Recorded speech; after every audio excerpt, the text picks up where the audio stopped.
Alat indera berikutnya adalah hidung. Nah, hidung ini kan kita gunakan untuk mencium aroma dari sesuatu. Ya. Nah, hidung ini termasuk alat indera, yaitu indera pencium. Nah, selain digunakan sebagai indera pencium, hidung itu juga termasuk salah satu alat pernapasan. Ya, kan kalau kita bernafas itu berarti kan menghirup udara. Nah, udara pertama kali masuk ke dalam tubuh kita itu melalui hidung. Kemudian, apa-apa aja sih yang ada dalam hidung dan bagaimana proses kita bisa mengidentifikasi bau dari sesuatu. Ya.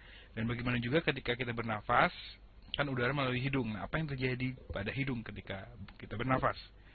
Oke, pertama kita bahas dulu apa-apa aja yang terdapat dalam hidung. Hidung itu secara umum dibagi menjadi dua, ada lubang hidung, ya lubang hidung itu bagian luar dari hidung, dan ada rongga hidung. Ya. Nah, rongga hidung itu bagian setelah lubang hidung, ya ini masuk ke dalam, ya, sampai sini, gitu ya. Inilah rongga hidung. Nah, pada rongga hidung,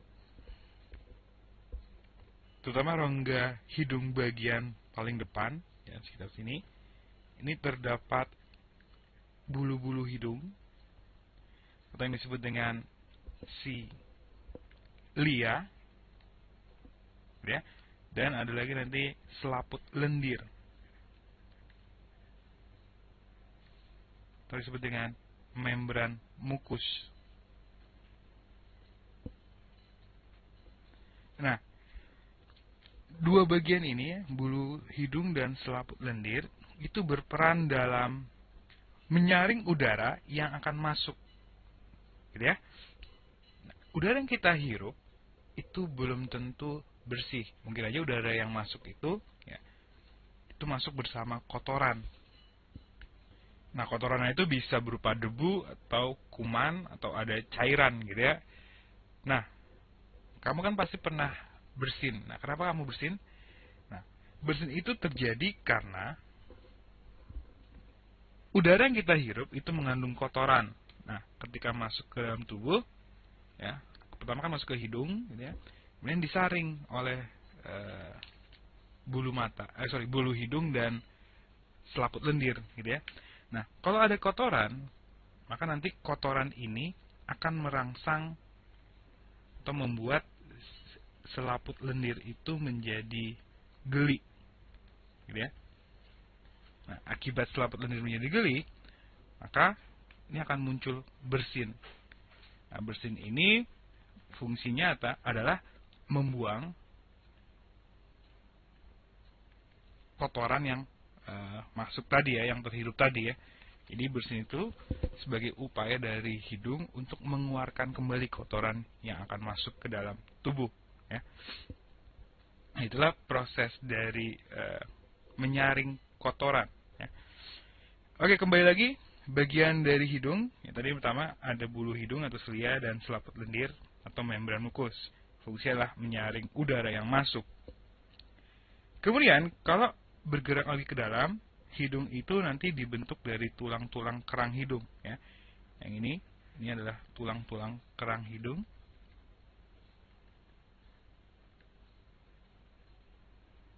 Di mana ada tulang kerang bagian atas, terusnya bagian tengah, dan bagian bawah.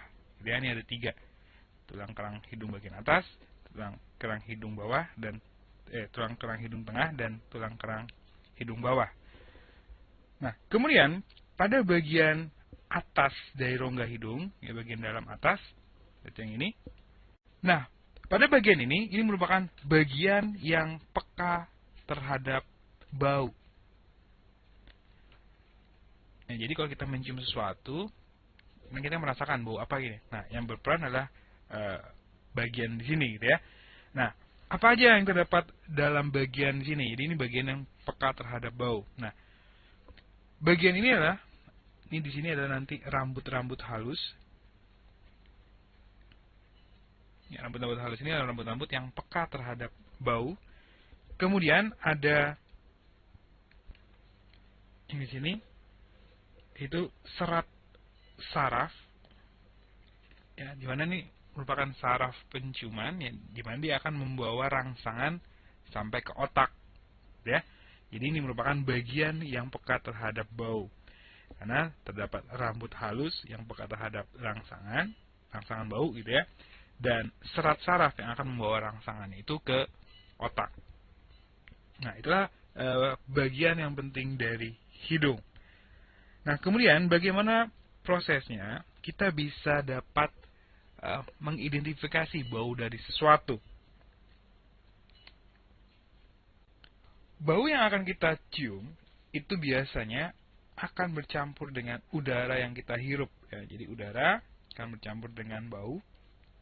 Dimana pertama kali ketika masuk rongga hidung itu kan bertemu dengan bulu hidung dan selaput lendir, gitu ya. Dimana udara oleh selaput lendir dan bulu hidung itu akan disaring. Sedangkan kalau bau itu bersama lendir, ya, jadi bau ini akan larut dalam lendir, ya. Jadi bau akan terlarut dalam lendir. Nah, terus saja setelah disaring udara, kemudian udara itu kan dilewatin terus ya sampai ke hal pernapasan berikutnya. Sedangkan kalau bau, ya, kalau bau bersama dengan lendir, ya kan larut tadi, dia akan dibawa ke daerah sini. Karena kan daerah sini adalah daerah yang peka terhadap bau gitu ya. Ini merupakan bagian yang berperan penting dalam proses identifikasi bau. Nah, karena pada bagian di sini ini terdapat ujung-ujung saraf pembau, gitu ya. Nah, bau yang larut dalam lendir itu nanti akan direspon oleh saraf pembau. Kemudian saraf pembau ini akan membawa rangsangannya ke otak. Ya, kemudian kalau sampai ke otak dengan baik, maka kita bisa mengidentifikasi bau dari sesuatu. Ya, apakah yang kita hirup itu baunya wangi, tajam, atau bau busuk. Ya, inilah proses kerja dari hidung ketika mengidentifikasi bau dari sesuatu.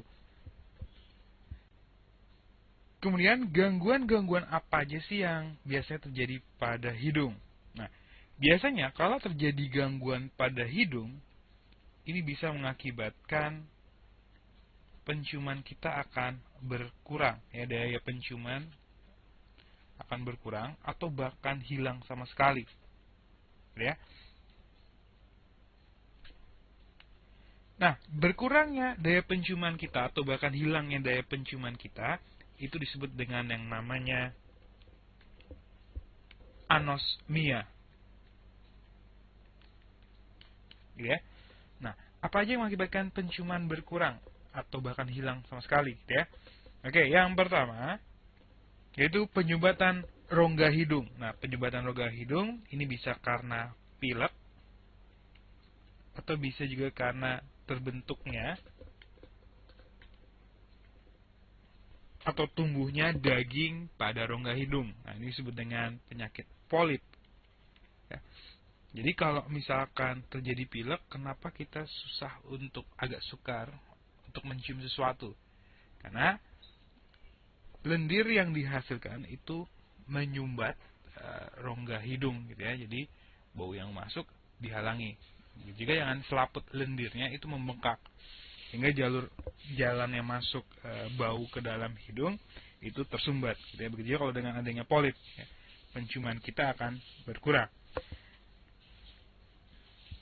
Kemudian yang kedua, bisa saja anosmia ini terjadi karena gangguan pada saraf penciuman kita, gitu ya.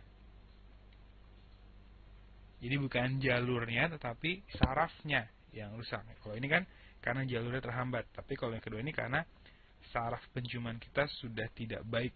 Makanya kita tidak bisa lagi membedakan bau dari berbagai macam aroma. Nah, sekarang bagaimana kita menjaga hidung kita nih? Ya. Nah, agar hidung dapat berfungsi dengan baik, maka kita harus merawatnya dengan baik, gitu ya. Jadi setiap hari misalkan harus dibersihkan. Kenapa? Karena udara yang kita hirup itu belum tentu bersih, ya. Kemudian kalau kita pilek, kita harus segera ke dokter, ya. terutama kalau pilek yang lebih dari seminggu ya. Karena mungkin aja bukan pilek karena penyakit flu, jadi mungkin aja karena bisa juga tadi karena ada polip gitu ya, di tumbuh daging pada hidung kita ya.